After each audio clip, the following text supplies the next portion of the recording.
Bom dia, boa tarde, boa noite. Dando continuidade às nossas aulas de sensoramento remoto. Essa aula hoje será sobre obtenção de dados climáticos no Google Earth Engine.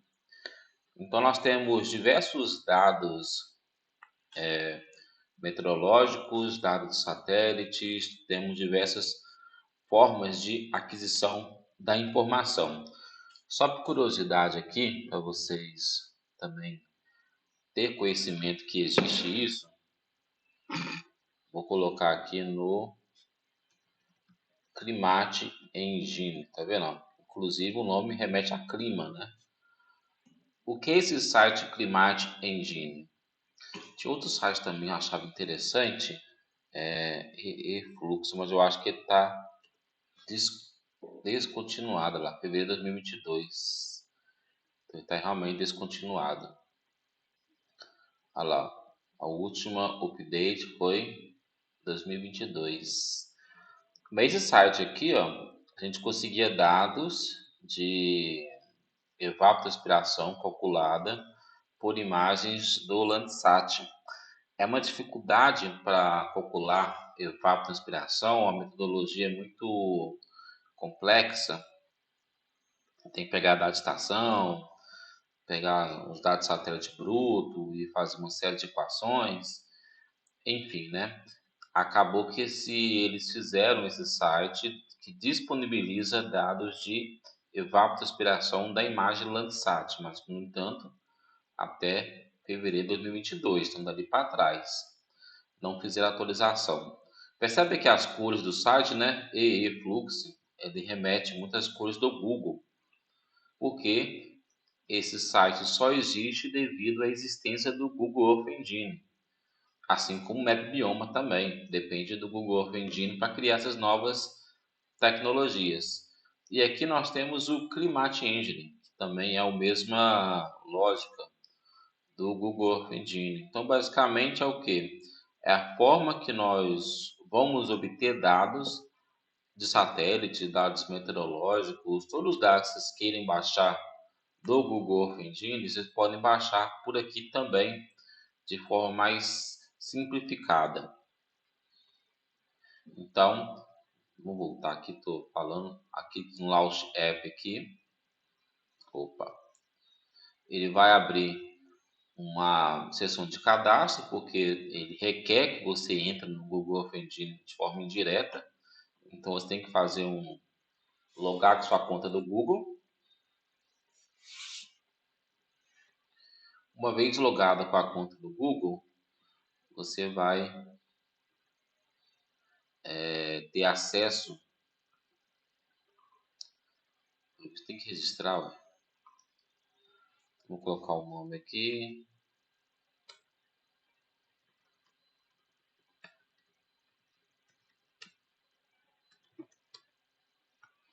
Tipo de organização. Cadê? Faz um mini cadastro aqui, né? Uma vez aberta a plataforma, que é como eu falei com vocês anteriormente. Essas plataformas de acesso à informação, aqui eu estou só mostrando vocês terem uma noção de como que funciona, mas eu estou fazendo esse vídeo no dia 17 de novembro de 2025. Então isso vai para hoje. Amanhã, se o camarada mudar aqui o site, né, o processo será outro. Então aqui você pode buscar dados via raster.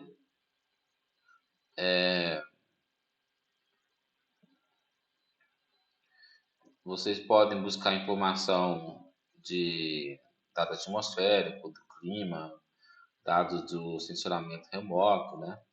Então, vou colocar aqui clima e hidrologia. E aqui eu tenho diversos tipos de dados que eu posso trabalhar, né? Então, do Grid Magic aqui, ó, são dados de área, ele é de 4 quilômetros, a sua resolução. Então, dados climáticos, devido à sua... Nós vamos ter duas condições de trabalhar com dados climáticos, que é o que eu preciso de dados climáticos que sejam diários, ou talvez até de minutos, segundos. Então, eu não posso obter um dado de precipitação do dia, porque a atmosfera é muito dinâmica. E trabalhar com dados climáticos, muitas vezes, é um dado muito específico do comportamento espectral do alvo.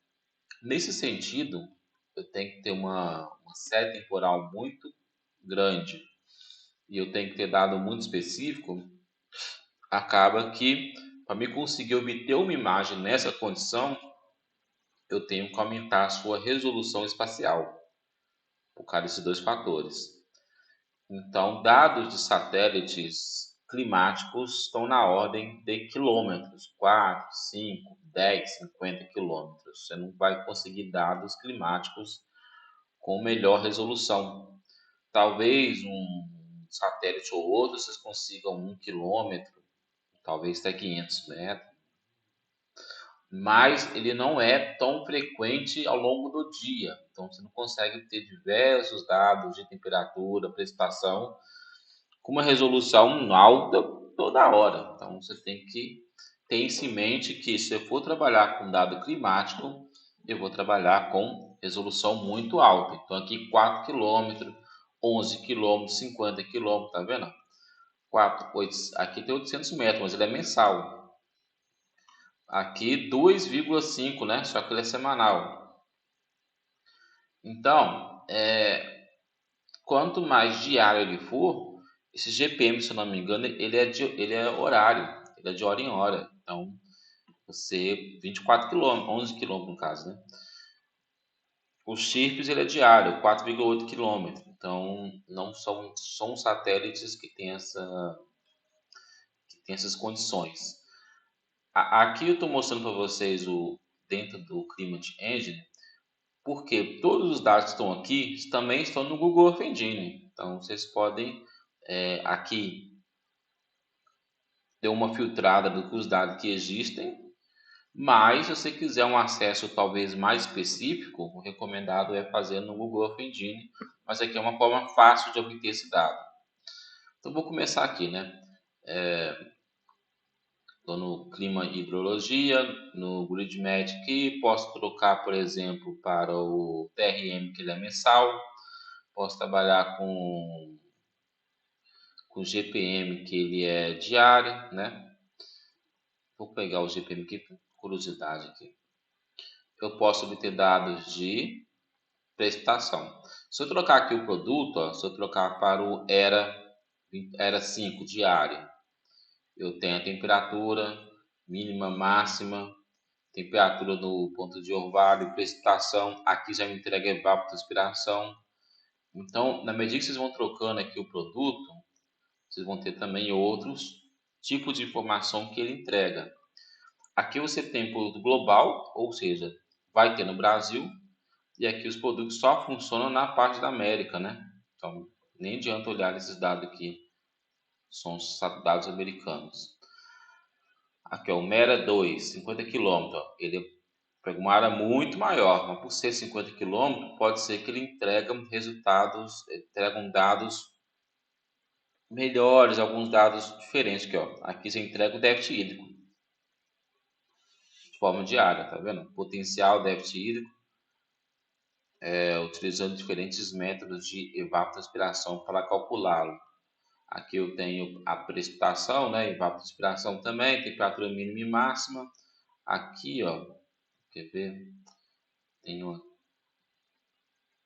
É porque tem muitos dados aqui, tem alguns que entregam até dados de umidade, temperatura do oceano, então não é isso. Tem que ficar navegando aqui vendo. O TRMM, ele também é precipitação, na sua entrega precipitação, 28 km. Temos o ERAS AG, 10 km, vamos ver o que tem aqui. Temperatura máxima, potencial, radiação, pressão de vapor. Acho que não tem nenhum que traga diretamente a umidade do ar. Lembrando também, eu acho que tem um dos eras aqui, que ele pega a temperatura da superfície. e tem dados que pegam a temperatura do ar. Minto, o ERA ele entrega o dado da temperatura do ar. E o outro satélite entrega o dado da temperatura da superfície, que é diferente. Temperatura do ar é quando a temperatura acima de 2 metros da superfície, porque abaixo de 2 metros de superfície, a superfície manda naquele clima. Então, grama, asfalto, solo exposto, uma água, isso tudo vai mudar a temperatura daquele chão, da superfície. Acima de 2 metros desses alvos, já é a temperatura do ar, meio que o chão não interfere tanto assim. Então, o ERA, eu acho que entrega a temperatura do ar. É porque aqui não tem muitos detalhes, lá no Google Earth Engine a gente consegue ver esses detalhes. É o ERA que eu entrego a temperatura do ar. Temos aqui vamos ver aqui o GPM aqui, ele só entrega precipitação. MER2 aqui. É que tem um que entrega, eu vi um que entrega umidade do solo. Eu sei que o Terra Climate entrega, mas o Terra Climate ele é um dado mensal e anual, ou seja, só você tem que esperar um ano para conseguir esse dado. Se eu quero a temperatura média do mês passado, de outubro, acho que não entrega, só vai entregar em 2026 o balanço geral do ano de 2025. Mas a vantagem do Terra Climate é que ele entrega a precipitação já mensal, no dado é mensal. Temperatura mínima, máxima, déficit hídrico, aqui eu tenho velocidade do vento, pressão de vapor, lá eu tenho umidade do solo. Então, a depender do produto, vocês têm, né, condições diferentes para se trabalhar. Como que eu faço para obter esse dado? Então, vamos trabalhar aqui com... Esse aqui é norte-americano. Vamos trabalhar aqui com os chirps diário. Então, você aqui só trabalha com precipitação. Porque teu TRMM, deixa eu ver aqui, ele está 11 km lá. 4 km, TRM 28 km, Terra Climate 4 km, ele é mensal. Então, o melhor produto de precipitação em termos de ter detalhes da superfície seria o CHIPS, que é 4,8 km, ele é diário ainda. Que o resto você vai ter uma resolução inferior, menos detalhe. Então, aqui eu vou buscar essa imagem de precipitação em cima dos CHIPS. Aqui eu tenho com a sua resolução e tudo mais, né? A estatística, eu quero total da temperatura, a máxima, eu vou entregar a média diferente de algumas condições, uma correlação de Menkendon, então ele faz até umas análises um pouco mais complexas, entregam aqui para você também, isso aqui é super interessante. Máscara, se você quiser colocar alguma situação, né, para mascarar o valor, buscar alguma condição de como escolher o dado. Isso aqui não tinha antes, que eu estou vendo isso aqui agora. E aqui o dado do período que você vai analisar os dados. Eu posso analisar desde... Aqui está analisando desde dezembro e fevereiro, né? Olha lá, essa data aqui, ó, dezembro do ano passado a fevereiro desse ano. Aqui eu tenho a data do produto que eu tenho, olha lá. Eu consigo dados desde 1981 até 30 de setembro desse ano. Então, ou seja, outubro já não tem esse dado. Então, ele, por mais que o dado seja diário, eu ainda não tenho essa possibilidade de ter dados recentes. Vou trocar aqui um produto aqui para ver se eu tenho esses dados mais atuais. Vou trocar aqui para o TRM. Precipitação também. Ele é 28 km, os chips é 4, mas vou ver se ele vai entregar dados nele. Parou em 2019, o TRM nem funciona mais. O GPM também é chuva. Vamos ver a data aqui embaixo. Olha lá, dia 15, então 2 dias atrás. Então, a depender do produto, você tem dados. Aqui eu tenho dados mais recentes, mais 11 quilômetros. O que tem mais? Ele tem só praticamente prestação. Só que ele é 11 quilômetros. Vou trabalhar com ele aqui então. Então eu posso pegar aqui Custom Data. Cadê aqui? Custom Data Range aqui, ó. E aqui você pode escolher uma data inicial e final para análise. Então aqui eu vou escolher as chuvas que teve entre outubro e novembro. Vamos ver aqui. 25 aqui, né?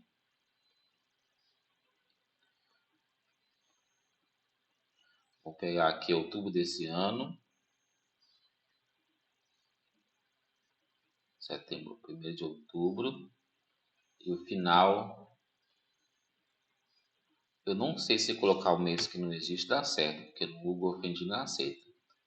Se eu fizer isso aqui, ele vai mostrar a imagem aqui desse período.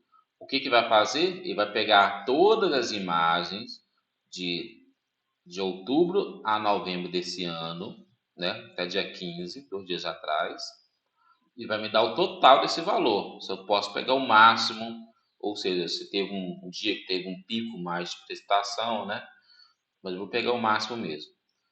E aqui eu vou pegar para compute no map aqui para obtenção desses dados.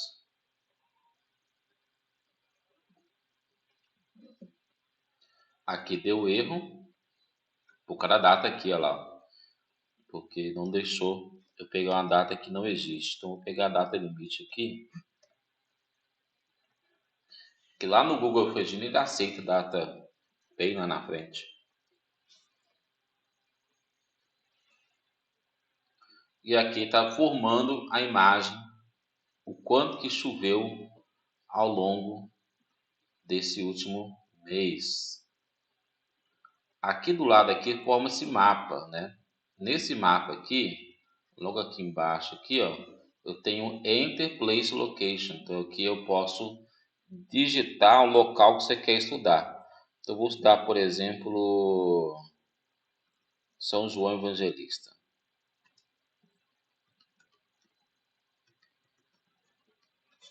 E aqui ele vai clicar no centro do mapa, ele vai me reposicionar para o centro da minha cidade. E aqui eu tenho a minha precipitação que ocorreu nessa região. Então aqui eu consigo ver, por exemplo, esse dado, gente.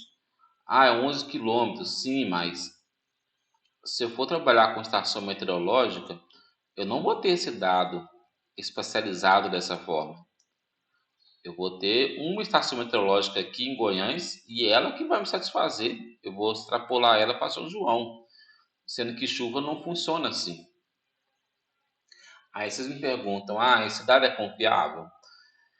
Bom, é um dado, é uma informação validada. Essa informação está disponível porque passou por alguma perícia científica, foi validado cientificamente. Agora, se você comparar com estação meteorológica, não vai bater. E eu espero que não bata mesmo, porque uma coisa é chover num ponto, outra coisa é chover no espaço. Então, em um ponto pode chover uma certa quantidade de precipitação, mas se eu andar, sei lá, 1 quilômetro longe desse ponto, a precipitação muda. Então eu nunca vou ter um dado local de 1 quilômetro, sei lá, aqui no caso é 28 quilômetros. Eu teria que ter diversos dados de estação meteorológica num raio de 11 quilômetros para eu poder fazer a média daquela região, para aí depois comparar com o satélite. Eu não tenho essa condição de campo para poder fazer essa afirmação se o dado está batendo com o dado de campo. Mas esses produtos normalmente é, eles também são reprocessados para estação meteorológica, pelo que o seu chip faz isso. Esse aqui é o GPM, não tenho certeza se o GPM faz isso. Mas aqui eu tenho, né, o total da precipitação que houve nesse período. Quanto mais azul, mais choveu. Quanto menos, tendendo aqui ao amarelo, choveu menos. Então aqui São João Evangelista, por exemplo, choveu pouco nessa região, enquanto aqui em Goiânia, região de baixo, choveu bem mais do que aqui em cima. Como que eu faço para obter esse dado? Então, vou subir um pouco em cima, vou subir esse mapa aqui, na verdade, até lá em cima. E aqui eu tenho a opção de download. Aqui na opção de download, você pode indicar para ele uma região. Quando você pede para indicar para uma região, forma-se um quadrado aqui embaixo. E aqui eu posso desenhar o quadrado, mover a ele numa região que eu tenho interesse de buscar informação. Então aqui formei um quadrado. Eu teria que fazer download somente desse quadrado. Então vou subir um pouco mais para cima, formei esse quadrado, volto aqui embaixo, lá embaixo tem a opção de download. Fiz download e aí eu tenho meu produto baixado lá. Go to link e eu tenho agora a imagem da precipitação daquele local. Mas vamos supor que você quer o valor exato da precipitação, você não quer a imagem, né? Então aqui em cima, aqui no Google, aqui no Climate Engine, eu tenho a opção de trabalhar com mapa. Então mapa, lembre que eu vou trabalhar no espaço, mas apenas uma única informação. Então não consigo baixar uma série de imagens. Eu consigo baixar uma imagem por vez. Então, por isso tem que resumir essa imagem pelo total, pela data, enfim, né? Aí você quer a série temporal dos dados. Quando você vai obter dados em série temporal, nesse caso você vai trabalhar de forma pontual. E aqui na opção aqui no Climate Engine, nós podemos também trabalhar com dados manual. Então aqui, ó, Make Graph aqui, ó, vou clicar nele e ele formou um ponto lá. Nesse ponto aqui você pode mover para a sua região de interesse. Percebe que ele criou um ponto justamente no centro da imagem. Então, se você puder dar um zoom mais ou menos na sua área, já facilita. Então aqui aqui tem que segurar o botão Ctrl. Acho que isso aqui eu tenho que tirar um pouco da opacidade do meu produto. Isso. E aqui eu vou buscar a precipitação lá no Instituto. Como é 11 km por produto, tanto faz o local que eu vou colocar.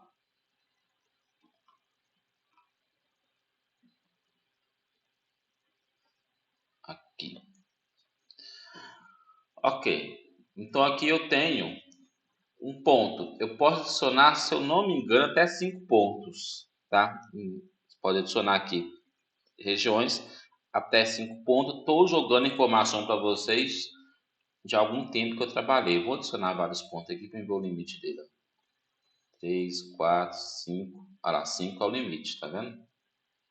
Vou apagar aqui que não é o meu interesse. Então, era 5 pontos mesmo, não mudou. Posso trabalhar com duas variáveis.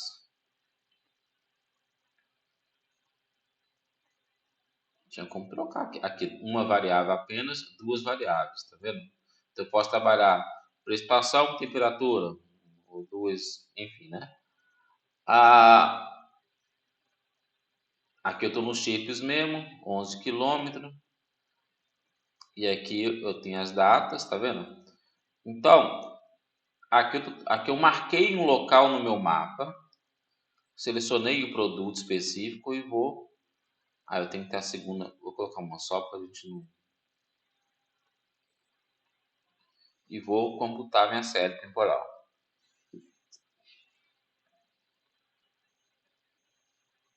E aí, forma-se um gráfico de quanto que choveu diariamente no ponto que eu cliquei em específico.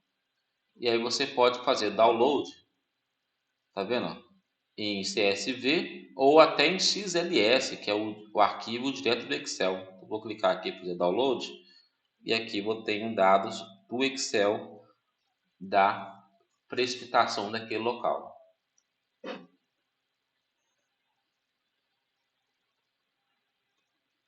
sem precisar de código, sem precisar nada.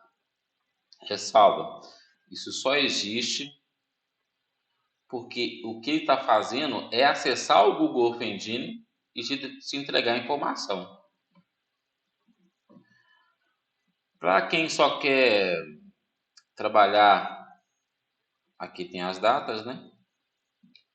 E a precipitação. Aqui, tá vendo? Ó, o meu não ficou muito legal, porque ele confundiu ponto com vírgula. Então é melhor trabalhar com CSV para você reformatar o projeto para depois vir cá. Aqui deu um pouco de problema por causa do ponto para vírgula aqui. Não é possível que choveu 1000 milímetros no dia 18. Não aconteceu isso nunca, né? Porque 13 mil milímetros, né? Esse número aqui certamente está errado pela casa decimal. Mas se exportar como CSV e depois você exportar aqui como CSV e no CSV você dá uma formatada, é melhor. Tá vendo? O meu Excel, por exemplo, reconhece ponto, não reconhece vírgula. Então é melhor baixar como CSV e jogar o CSV no Excel. O meu, por exemplo, aqui, ó, vou trocar a vírgula para ponto, porque o meu Excel reconhece ponto. Os seus, acredito que não vai precisar disso. Substituir tudo. Vou copiar isso aqui, jogar no Excel, só para vocês verem que realmente funciona. Então no CSV, XLS veio um pouco desformatado. Mas é natural, programação, alguém criou um algoritmo específico para isso, é natural ter esses probleminha mesmo. Então aqui, basta agora ver dados para coluna, vou separar isso aqui por ponto e vírgula e o dado vai dar mais coerente lá. Não era 1000, era 1,035 de chuva. Olha lá, 13 milímetros, não era 13 mil, né? Porque o dado está mais coerente. Então, nesse período, choveu 183 milímetros naquela região lá de São João Evangelista. Você pode escolher que o dado variar, né? Aqui tem, por exemplo, o Terra Climate, por exemplo. Terra Climate ele trabalha de 81 até ano passado. Ele tem que esperar esse ano passar para entregar de novo esse dado. Então aqui eu posso escolher até 2024, por exemplo. E aqui eu posso escolher precipitação, temperatura mínima, máxima, né? Potencial déficit hídrico. Então eu posso colocar evapotranspiração, por exemplo. Para você ver a potencialidade do produto, né? Então aqui nós temos... tá. Só deu um ponto porque minha data está dezembro de 2024 a dezembro de 2024. Vou trocar a data aqui, vamos pegar 90 a 24, porque construir a série temporal. Então esse dado aqui é mensal, tá? Então, cada mês aqui, o total de evapotranspiração naquele período. Então, vocês têm, dá para fazer balanço hídrico, inclusive tem um dado pronto aqui de balanço hídrico. Então dá para estudar várias e várias coisas com esses dados que já vem pronto. Lembrando, você pode fazer download aqui desses dados. Vou voltar aqui para marcar no mapa. Que vou mostrar a opção mapa aqui. Eu quero mostrar isso aqui, por exemplo. Vou pegar o Terra Climate mesmo. Vou estudar. Vamos estudar aqui a precipitação. Aqui embaixo, aqui, ó, 81, vamos pegar até 2024. E aqui eu vou pegar, em vez de ser total, ó, aqui eu vou valor aqui, ó. Aqui vou pegar correlação de Menkendal. Correlação de Kendall, né? Tal B. Esse aqui é o p-valor, que ele quer mostrar, né? 95% de confiança, vou colocar 95% de confiança.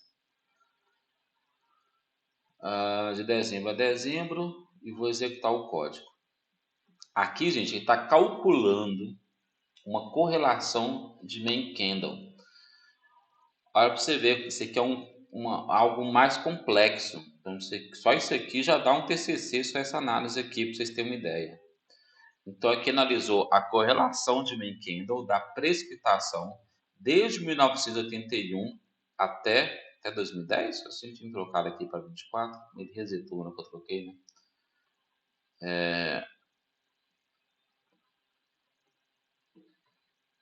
E aqui vou tirar um pouco do zoom aqui, mas ele vai demorar um pouco para processar. Ah, tá, eu deixei aqui no...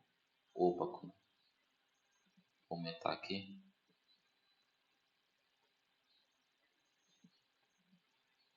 Para ele entregar o dado. Não sei se ele está rodando ou não. Outra coisa, lá, deu erro. Por mais seja legal o Climate Engine, te dar o dado assim direto e tudo mais, ele dá bastante erro, tá? Tem que ficar meio que atualizando a página, modificando, não é natural ele dá. Igual aqui, ó, pedi para calcular um valor aleatório lá. Aí deu erro lá.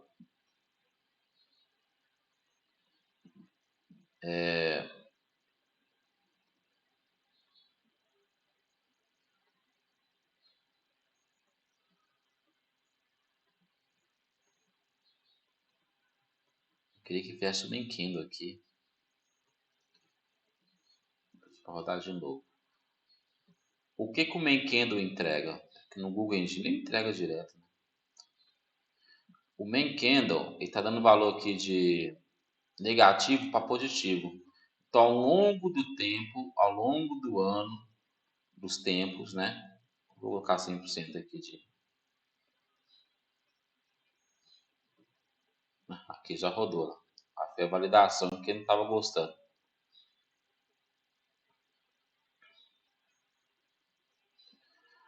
Então, ao longo do tempo, então eu estou analisando de 81 a 2024. Ao longo do tempo, como se comporta a precipitação. Então, se esse dado ficar positivo, ou seja, tendendo ao azul, está a tendência de chover mais na região. Está chovendo mais ao longo do tempo, percebe que tem um padrão de aumento da precipitação. Quando o dado fica vermelho, é porque ao longo do tempo vai chovendo e estão computando, né? Então tem ano que chove mais, tem ano que chove menos, tem ano que chove mais, tem ano que chove menos, mas ao longo do tempo nota-se que está tendo uma tendência de diminuição da precipitação. Então isso aqui não é uma análise futura, isso aqui é um presente. Então a gente vê a oscilação ao longo do tempo, mas cada vez que está tendo menos precipitação, está tendo menos temperatura, maior temperatura.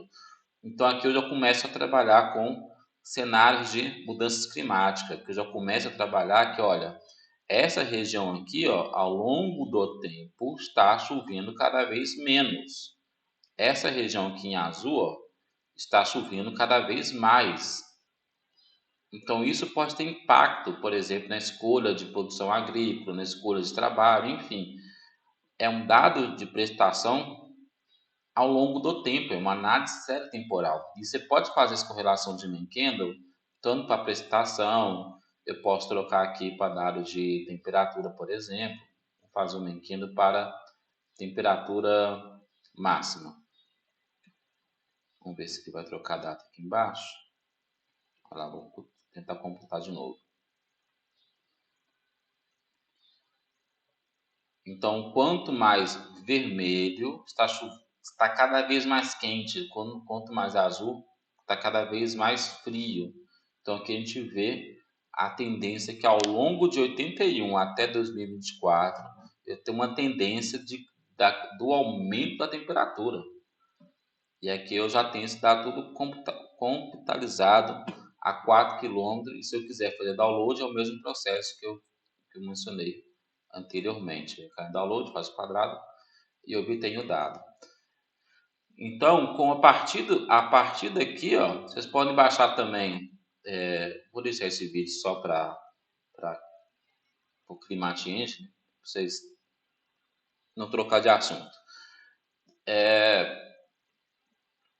Aqui eu estou analisando hidrologia. Eu posso analisar remote sensing. Posso analisar, no caso, dados de satélite. E aqui eu posso escolher, ó, Landsat 5, 6, 7, 8, 9, né? A sua frequência diária. Posso estudar o Landsat topo da atmosfera, ou seja, sem correção atmosférica.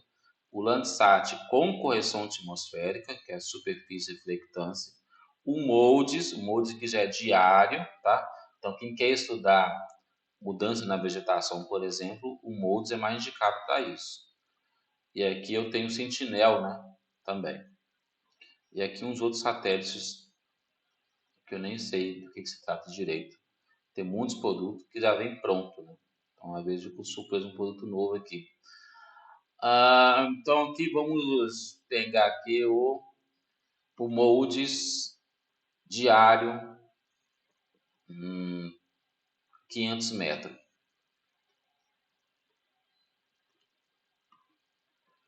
E aqui eu posso estudar tanto o NDVI, EVI, o DVI, né? NDWI. Então, tem esses índices aqui que eu posso trabalhar também, ou até mesmo verdadeira cor. Vamos trabalhar com o NDVI, que é o mais comum de trabalhar, né?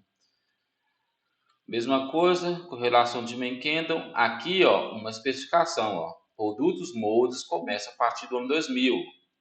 E aqui vai ter até 2021. Não sei porquê. Aqui era para estar mais. Vou trocar aqui MODIS terra diário. 2021 também. Não sei porquê está para 2021. Lá no Google Fendino eu consigo dado recente. Às vezes eles não atualizaram o site. O que acontece? Algumas dessas imagens passam por constante atualização de correção da imagem. Quando esse produto é corrigido, as condições atmosféricas e tudo mais, eles trocam de versão. Então tem MODIS 1401, não, 3Q1, versão 6, versão 7, versão 8. Eu nem sei qual versão que está atualmente. Então, quando troca de versão, vem uma nova coleção de imagem. Pode ser que eles não atualizaram a versão da imagem e é por isso que a análise deles estão sendo até 2021. Mas vamos utilizar deles só para a gente ver aqui como se trabalha. MODIS terra, 1 km, tá bom? Fevereiro de 21, tá aqui, né? Data de início. Tá. Então aqui, ó, ele vai analisar ao longo do tempo como que a vegetação melhorou ou piorou ao longo desses anos. Então aqui eu tenho esse dado. É mais pesado, tá vendo? Então aqui eu estou tendo um dado muito mais pesado. Então eu posso, por exemplo, olha, ao longo do tempo, a precipitação aumentou ou diminuiu? O Menkendo entregou isso. Ao longo do tempo, a temperatura aumentou ou diminuiu? E ao longo desse tempo, como aconteceu aquela vegetação? Aumentou ou diminuiu? Eu posso fazer essa análise cruzando, por exemplo, com dado do MapBioma para uma classe do uso do solo que eu sei que não muda muito. Por exemplo, matas, floresta amazônica, né? Então, a tendência é que ao longo desse tempo não mudou a vegetação, não mudou a classe, não mudou a classe. Então, ao longo desse tempo, está tendo maior ou menor crescimento? Como é que está aí o crescimento daquele local? Posso comparar isso com o sequestro de carbono, né? Se ao longo do tempo eu estou tendo a minha correlação de Kendall, ela é positiva, significa que a vegetação está crescendo. Se ela está crescendo, está tendo mais vegetação. Se está tendo mais vegetação, tem maior sequestro de carbono. por exemplo, né? Então, vocês podem brincar aqui bastante, escolher um data aqui de forma aleatória, que eu vou clicar aqui no ponto aqui específico, e ele me entrega o valor naquele ponto bem específico, né?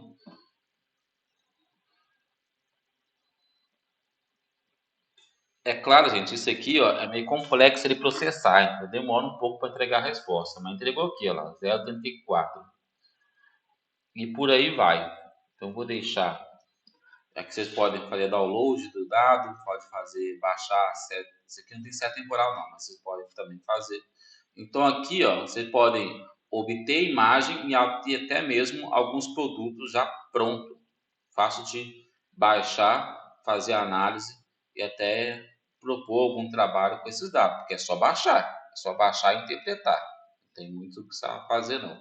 Baixa, interpreta, termine de fazer o layout no QGIS e pronto. Então, por exemplo, vou estudar de um parque, numa unidade de conservação, se está aumentando ou diminuindo a, a presença de vegetação após, sei lá, a abertura do parque, né? Então aqui eu coloco o Menkendo aqui antes da abertura do parque e depois da abertura do parque, faço dois Menkendo e comparo, olha, no Menkendo anterior estava dando negativo, depois que virou parque, o Menkendo ficou positivo, ou seja, aqui estatisticamente dizendo, a vegetação aumentou em cada um dos pontos, né? Então aqui eu tenho de forma espacial essa contabilização. Então, estatisticamente dizendo, essa região aqui mais vermelha perdeu vegetação e essa região mais azul aumentou a vegetação ao longo desses anos. Por quê? Aí pode estudar, sei lá, atividade de mineração. Será que a mineração realmente fez alguma... Será que a mineração teve que fazer algum passivo de recuperação ambiental, né? Sei lá, que melhorou, piorou, enfim, né? Algum planejamento agrícola, algum planejamento geral, enfim. Possibilidades públicas aqui são milhares, né? Pode baixar a seta temporal do NDVI, seta temporal das imagens, pode baixar as imagens e por aí vai. Então, vou deixar isso aqui como a primeira aula e vou gravar a próxima aula sobre como obter dados climáticos lá no Google Earth Engine, que isso aqui também é do Google Earth Engine, só que aqui você não precisa programar, lá você precisa. Então, até a próxima, gente.